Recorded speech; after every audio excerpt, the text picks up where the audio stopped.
Bon, comme vous l'avez si bien constaté sur le terrain, ce sont des patrouilles d'envergure contre l'insécurité grandissante dans la région de Bamako et environ. Donc, nous avons été mis dans les conditions de travail par le ministère de la Sécurité et le ministre de la Défense, avec l'appui aussi et l'assistance de notre directeur général de la gendarmerie, pour chercher à identifier tous les nids criminogènes dans Bamako et environ. Ce qui a été fait, et nous sommes en train de procéder aujourd'hui à des opérations coup de poing. Et ça n'a pas été bouclé aujourd'hui. Ce sont des opérations qui vont s'étaler sur toute l'année et les sorties vont être des sorties inopinées. Et comme on l'a dit à plusieurs reprises, Bamako va retrouver sa quiétude. Voilà le but essentiel de ces différentes missions que nous sommes en train de mener sur le terrain. Une première étape, comme vous l'avez si bien dit, nous avons eu à démanteler certains nids criminogènes dont je tairai le nom aujourd'hui, où des grands bandits, des grands braqueurs ont été identifiés dans certaines localités de la ville.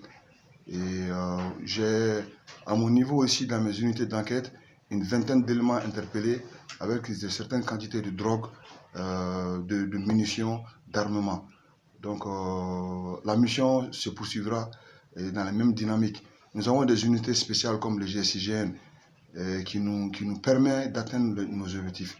Il est opportun de le dire aujourd'hui que cette unité est à vraiment féliciter.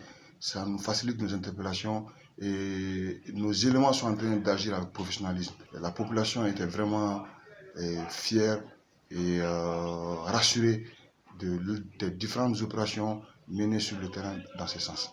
La population, je pense qu'elle a déjà eu à comprendre le message. Elle communique aujourd'hui de façon volontaire avec les forces de sécurité et de défense. Et ces opérations ont été menées suite à leur assistance. La réussite, je la dois à la population déjà.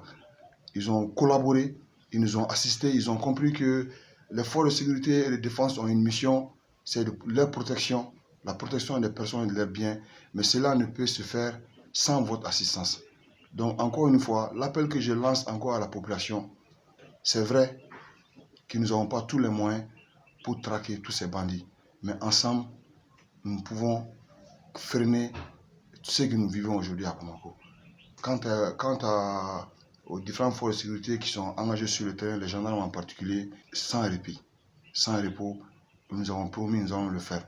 Nous allons ramener la paix et la quiétude à Bamako. Aujourd'hui, le commandant de gendarmerie de Bamako, le commandant de gendarmerie de la région de Mopti, le commandant de gendarmerie de la région de Bamako, de la région de Mopti ou des autres régions ont les mêmes compétences que les autres commandants des régions militaires. Donc aujourd'hui, le commandant de région militaire à Ségou, le commandant de région militaire de Kati a les mêmes attributions que le commandant de région de gendarmerie de Bamako. Et donc comme vous l'avez si bien dit, nous avons des unités constituées aussi et nous menons les mêmes missions. La seule différence, au niveau de la gendarmerie, nous sommes aussi les officiers de police judiciaire. Voilà la seule particularité.